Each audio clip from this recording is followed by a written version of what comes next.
How you all doing? Dr. Piercing. Welcome to my channel. This video I'm gonna be talking today about,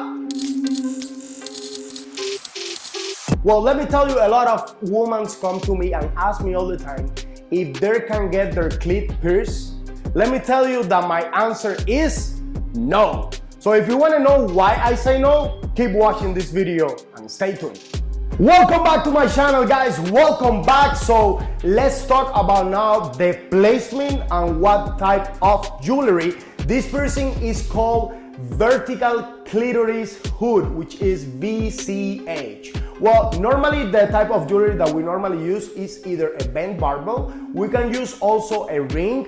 So the placement for that piercing is very, very, very important, because a lot of people mistakenly, they think I pierce the clitoris. I cannot pierce the clitoris. That's very, very dangerous. So what it's pierced, it should be on top of the clitoris. There is like a layer, like a skin covering layer that covers the clitoris.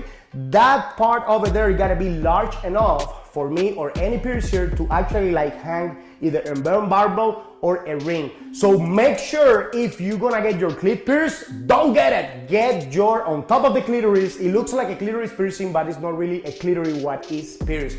It's pierced, like I said again, on top of the clitoris, there is like a cover skin layer. That's what you should pierce. So keep an eye on it. If you wanna get that piercing, make sure you go to a very, very high qualified piercer professional. Welcome back to my channel, guys. So let's talk about now a healing time and common problems. So healing time on this piercing, it should be fully healed 3 to 6 months. I would say more 3 than 6, honestly. At the term, it should be fully healed if you have the anatomy, if the person have the anatomy, if the piercer did everything correct, and that covering skin layer is large enough to handle the piercing, you should be healed really fast. Now, common problems. This piercing, you have to be very clean on this piercing.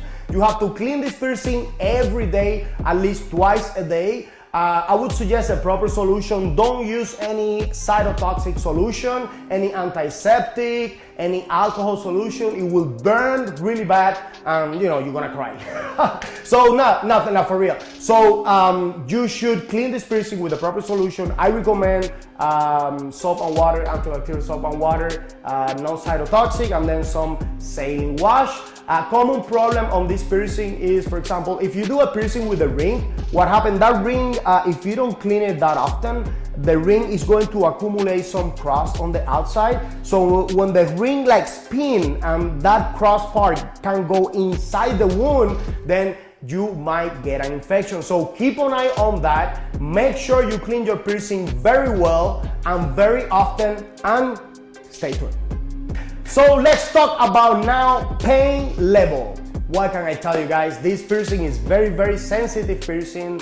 In the zone is very, very sensitive. So I'm gonna tell you that the pain level is gonna be. So guys, my recommendation to you will be this. If you wanna do a clit piercing, make sure you go to the professional body piercer. Make sure he knows what he's doing. Make sure he has everything sterilized.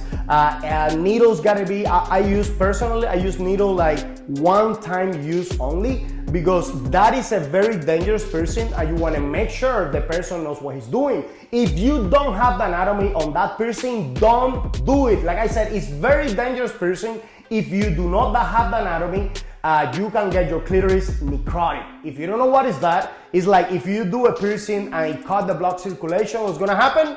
The tissue dies. So make sure you know what you're doing. Make sure you go to a right, not makeup professional, but piercer professional, and make sure he's done the piercing several times before you. You don't wanna be the first client. Stay tuned for everything Dr. Piercing. If you want to get a piercing, I'm here. Come today, come tomorrow, come any day. As a walk-in, make your appointment. I love you guys.